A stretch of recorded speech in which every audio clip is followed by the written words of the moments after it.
You mentioned Mark Hamill, and everybody that I asked when I said, hey, I'm interviewing J.J. Abrams, what should I ask him? They said, ask him where Luke is. Ask him where Mark Hamill is. And he's not on the poster, right? Can you talk a little bit about the intention behind that? Sure. I can't tell you where Mark is right this second. I have no idea. But I can say that the big thing for me is not wanting to ruin the story. And I can't tell you how many times I've gone to see a trailer or I've gone to see a movie and there's been a trailer. And literally I feel like the movie plays out from beginning to end in this crazy, encapsulated way. And I always wonder why they did that. I know they need to sell movies, and they need to tell people kind of what they're going to buy a ticket for. But in this case, it felt appropriate, given the story, to not include him in the trailer or the poster, but not because we want to be jerks, but because we want people to have fun when they go. So it's intentional, but it's not for any other reason than we want the experience of actually seeing the movie and seeing the story to be one that feels satisfying. Now let me just say, I've not seen Batman v Superman, but I have seen the most recent trailer, and I feel like in seeing the most recent trailer, I've seen Batman v Superman, and in the comments of the trailer itself, there was a list of questions that somebody came up with. We don't know this, who is this person's character? I'm not saying that we know everything about the movie, but we just know everything about the movie. Now, I saw a recent theory from Collider, and it was regarding the sequential order of the film. Take a look. What if that scene with Batman, Superman, Wonder Woman, what if that's Act 2? What if that's actually really early? And what if, now here's something I brought up to Christian, and follow me at home if you're with me on this, and I'd love to hear Schnepp's thought on this as well. In the trailer so far, we've seen Batman in two different outfits. Mm-hmm. We've seen him in the traditional Batman outfit, and we've seen him in kind of the Dark Knight armor, right? The assumption I've had, based on nothing, just assumption, has been that there are multiple fights between Batman and Superman. Round one, Superman kicks some ass. Batman's just in his regular outfit, gets away and realizes, I need to armor up. Then in fight two, he comes at Superman in the armor, starts stomping him through ceilings and all that kind of stuff. That's just been my assumption. In that scene where Doomsday shows up, what outfit is Batman wearing? He's wearing the first outfit. So that leads me to wonder, is there still another Batman and Superman fight to come later in the film?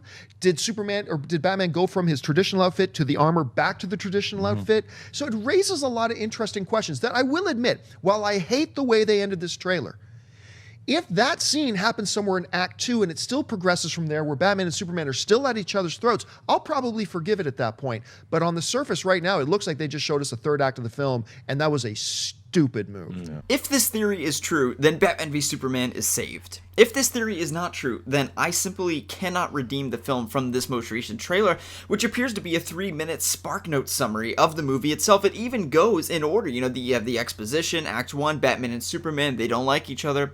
Act 2, Batman and Superman fight. At the end of Act 2, Doomsday's created. Act 3, you have Batman, Superman, Wonder Woman, and Aquaman, potentially the Flash. The Flash is only going to be in a cameo, so not actually the Flash fighting against Doomsday, just Aquaman fighting against Doomsday in the final act, and then they kill Doomsday.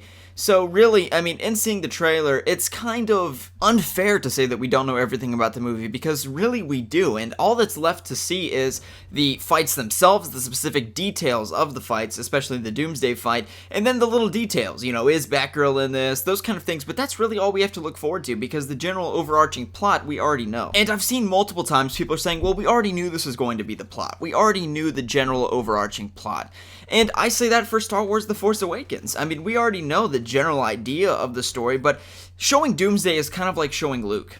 We know that Doomsday is going to be in the movie, well, except we really didn't. I mean, we could have thought it might have been Darkseid and Bizarro. There was a lot of speculation about it, but we knew there was going to be an overarching enemy that we were going to see, and then all the Trinity was going to come together with Aquaman and fight against Doomsday. So we knew that big bad guy was going to be at the end of the movie for them to unite against, but why do you show that? There's no reason for them to show that, and they don't have to sell tickets. And that's the difference in ideology between Disney and Warner Brothers, clearly, and also in J.J. Abrams, who is a genius in my personal opinion, with Zack Snyder, who's made mediocre films. I mean, he's a 6 out of 10 kind of director. He's made Sucker Punch and Man of Steel, which are both average films in the eyes of reviewers and casual viewers alike. Just in the same way that we know Luke Skywalker will be in Star Wars The Force Awakens. We know it, but they don't show us him. They don't show him in the poster. They show his hand touching R2-D2 in the trailer. That's it, so we don't actually see him. So it's really the same thing. It's the same exact thing, and he's, you know, the focal point of the film, much in the same that Doomsday, I guess, is going to be a big aspect of this movie. But they show him. It's the exact same scenario, but it's just a difference in ideology about showing you the entire movie, which I feel like I've seen in Batman v Superman. But as I've said, the film can be saved if in fact this Doomsday battle is the second act of the movie, and then the third act of the film is Batman and Superman fighting maybe because they had a difference in ideology amidst the fight and they disagree afterwards or what have you. That would be amazing, and then the movie would be saved, because I don't feel like I've seen the trailer. But seeing the trailer, and the trailer kind of shows you everything, you go through the film and if you've analyzed the trailer to any depth, then you can kind of envision, like, okay, I've seen this from the trailer. Oh yeah, I've seen that. Okay, and like, oh, I haven't seen that scene from the trailer yet. That's coming up. So, and then if you're 20 minutes out from the movie and you see a certain scene and you remember seeing it in the trailer and you haven't seen it in the movie yet, it's like, okay, this is coming up, and then you can kind of capitulate what's going to happen, and it becomes pretty predictable. So I understand if you like the trailer. Okay, I understand if you're looking forward to the movie, which I am. I'm thoroughly looking forward to the movie. Don't get the wrong idea, but we've seen the whole movie. I mean, there's no denying that. We've seen the whole movie. All that's left is little details. When is Aquaman going to show up in the final fight? Is he going to show 10 minutes in, 15 minutes in? And a lot of the questions that he had in the video have been answered by people in interviews and stuff like that. We're still over 4 months out. For example, is Batman using a gun? Yes, he's using a grenade launcher. How do we know they had it on display at a Comic-Con event? All kinds of. Is Aquaman going to be in the movie? Yes, he's going to be in the movie. Is Flash going to be in the movie? Yes, that was answered in an interview as well. So, I mean, all the little details will be cleared up before the release date of the film itself, because Warner Brothers is incompetent. There's no other way to put it. They don't know what they're doing. They're showing you the entire movie.